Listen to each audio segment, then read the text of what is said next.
సిరిక్కించెప్పుడు శంఖచక్రయుగమున్ అని భక్తపోతన వ్రాసినాడు. వాళ్ళ బావమరిదైనటువంటి శ్రీనాథుడు వచ్చేసినాడు. బావా, నీ కవిత్వం ఎంతవరకు జరుగుతున్నది, ఎంతవరకు రాసినారు, ఎంతవరకు వచ్చింది నీ కవిత్వము, భాగవతము రాస్తూ ఉన్నారట, నాకు ఒక పద్యం వినిపించవా వేణుల విందగా అని కోరుచున్నాడు.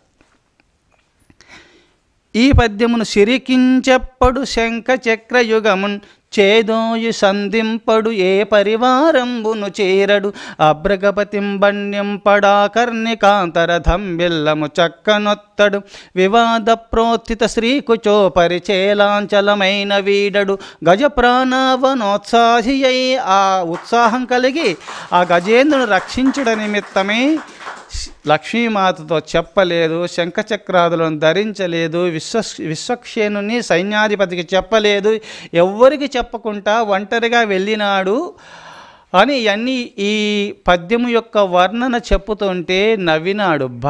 భక్తపోతన చెప్పుతుంటే శ్రీనాథుడు నవ్వినాడు. ఏమి బావా, వినోదమును నిమిత్తము అక్కడ నాటకం జరుగుతుండగా అక్కడ వినోదము, అక్కడ ఆటలు పాటలు పాడుతుండగా చూచుట నిమిత్తము వెళుతారు. ఏది వస్తువును చేతిలో పట్టుకోకుండా ఎవరికి చెప్పకుండా అక్కడ చూడటానికి అక్కడ వీతి నాటకం జరుగుతుంది. ఆ వీతి నాటకానికి వెళుతుంటే ఎవరైనా ఒంటరిగా పోయి చూస్తారు, కానీ ఎవరైనా ఎంట తీసుకొని పోతారా? పోరు కదా.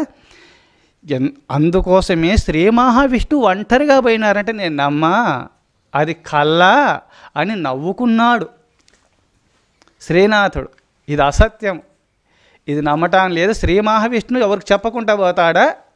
అటుగాక శ్రీ లక్ష్మీమాత యొక్క చీర చెరుగును చేత పట్టుకొని చెప్పకుండానే అట్నే లాక్కొని పోతాడా?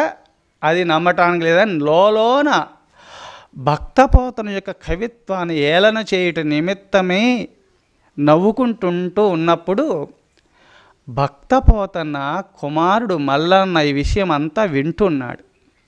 పెద్ద బండ, పెద్ద గుండు ఉంటుంది కదా, గుండ్రాయి, అది తీసుకుపోయినాడు. చేదబావి ఉంటుంది కదా పేరట్లో, ఆ చేదబావిలో వేసేసినాడు. పెద్ద శబ్దం వస్తుంది కదా, పెద్ద గుండు బావిలో శబ్దం వస్తుంది కదా, వేసినాడు. మామా మామా మామా, నీ కుమార్తె శారద బావిలో పడింది మామా మామా అని కేకేసినాడు, గట్టిగా కేకలేసినాడు. అప్పుడు శ్రీనాథుడు వెంటనే స్పీడ్గా పరిగెత్తినాడు. ఆ బావి చుట్టూ తిరుగుతున్నాడు. శారదా శారదా శారదా శారదా, నువ్వు పోయినావమ్మా, బావిలో పడ్డావని ఘోరంగా విలపిస్తున్నాడు, ఏడుస్తున్నాడు. మామా, మీ శారద మరణించలేదు, ఊరికే నటించినాను మామా అని చెప్తున్నాడు. అంతలోనే భక్తపోతన కూడా అక్కడికి పరిగెత్తుకుంటూ వచ్చేసి, బావా, మరి భక్తుని రక్షించడం నిమిత్తమై శంఖచక్రాదులను ధరించలేదు, శంఖము చక్ర గదాదులను ధరించకుండా భక్తును రక్షించుట నిమిత్తమే తన్ను తాను మరిచి కూడా స్పీడ్గా వెళుతున్నాడని నేను చెప్తే నువ్వు నమ్మలేదు కదా. మరి నీ కూతురు బావిలో పడ్డప్పుడు చేద బావిలోకి దిగాలంటే చేతాడు కావాలి కదా, పెద్ద తాడు కావాలి కదా, మరి తాడు తీసుకొని 10 మందిని వెంట పెట్టుకొని రావాలి కదా బావా, ఒంటరిగా ఎందుకు వచ్చినావు అన్నాడు అక్కడ. చూసారా, ఎందుకు ఒంటరి ఎందుకు వచ్చినావు? బావిలో పడిందని కుమారుడు చెప్పినాడు కదా, మల్లన్న చెప్పినాడు కదా. చెప్పినప్పుడు చేతాడును తీసుకోవాలి, ఒక త్రాడును తీసుకొని ఆ చేదుబావులో ఒక మనిషిని దిగామని కాపాడాలంటే ఒక మనిషి అవసరం. ఒక మనసులో చెప్పి ఆ మనసులో వెంట పెట్టుకొని త్రాడును తీసుకొని రావాలి కదా. అకస్మాత్తుగా ఎందుకు నాతో అక్కడ వేదాంత గోష్ఠి, ఆధ్యాత్మిక గోష్ఠి, ఆ భగవంతుని లీలలు చెప్పుకుంటున్నాం, ఆధ్యాత్మిక ప్రసంగంలో ఉన్నప్పుడు అకస్మాత్తుగా ఎందుకు లేచి వచ్చినావు అంటే, కూతురు పైన వాత్సల్యం వల్ల పోతనా ఆ ప్రేమ విడదీయరాంది కదా, నేను అన్నీ మర్చిపోయినాను, అన్నీ మర్చిపోయి నా కూతురు పైన మనసు తప్ప నాకు ఏ చింత లేకుండా అన్నీ మర్చిపోయి అకస్మాత్తుగా వచ్చేసినాను అన్నాడు. నీ కూతురు పైన నీకు ఎట్లా ప్రేమ వాత్సల్యం కలిగి, నా కూతురు బావిలో పడింది, ఆపదలో చిక్కుకుందని అకస్మాత్తుగా నువ్వు ఎట్లొచ్చినావో, ఈ విశ్వాన్ని సృష్టించిన ఆ విశ్వానికే తల్లిదండ్రి ఆ శ్రీహరి, ఆ లక్ష్మీమాత, ఆ భక్తును రక్షించడం నిమిత్తం కూడా ఎవ్వరికి చెప్పలేదు, శంఖచక్రాదులను ధరించలేదు, అన్నీ మర్చిపోయినాడు. అకస్మాత్తుగా పరిగెత్తినాడు. బావా ఇది తప్ప ఒప్ప చెప్పంటే ఇది ఒప్పు అని చెప్పి అప్పుడు భక్తపోతకు నమస్కారం చేసుకొని ఆ పద్యాన్ని తన జీవిత పర్యంతం అంతటా చాటినటువంటి దివ్య పురుషుడు శ్రీనాథుడు. చూశారా, భగవంతుడు సర్వవ్యాపకుడు. అందుకోసమే ఈ పద్యము ఇంత ఖ్యాతిలోకి వచ్చింది.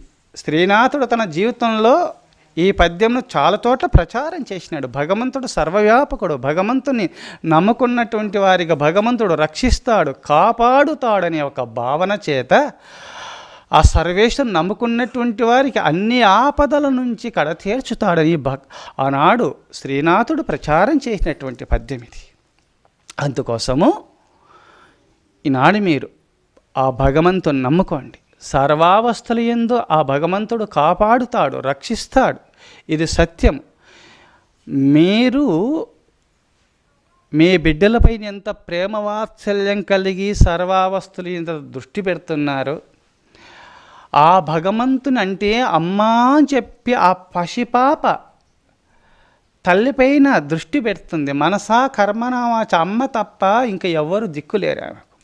అట్నే ఆ సర్వేశ్వరుడు తప్ప నాకు ఎవరు దిక్కులేరని ఆ సర్వేశ్వరుని పైన మనసు పెట్టి మనసా కర్మనావాచ ఆ సర్వేశ్వరుని ప్రార్థన చేస్తున్నటువంటి పరమభక్తాగ్రేశ్వరుని ఆ భగవంతుడు తండ్రి అయి తల్లి అయి సర్వావస్థల యందు మిమ్మల్ని కాపాడుతాడు. ఇది సత్యం. అందుకోసము మీరు సర్వావస్థల యందు ఆ సర్వేశ్వరుని ప్రార్థిస్తూ ఆ భగవంతుని భజిస్తూ మీరు ముక్తాత్మను కావాలని కోరుతూ ఓం తత్సత్. ఓం నమః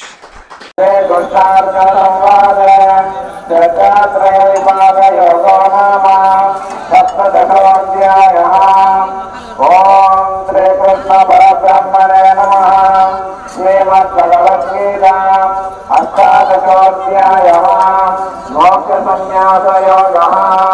అర్జున ఉవాచ సన్యాసస్య మహాబాహో తత్వమిచ్చామి వేదితం త్యాగ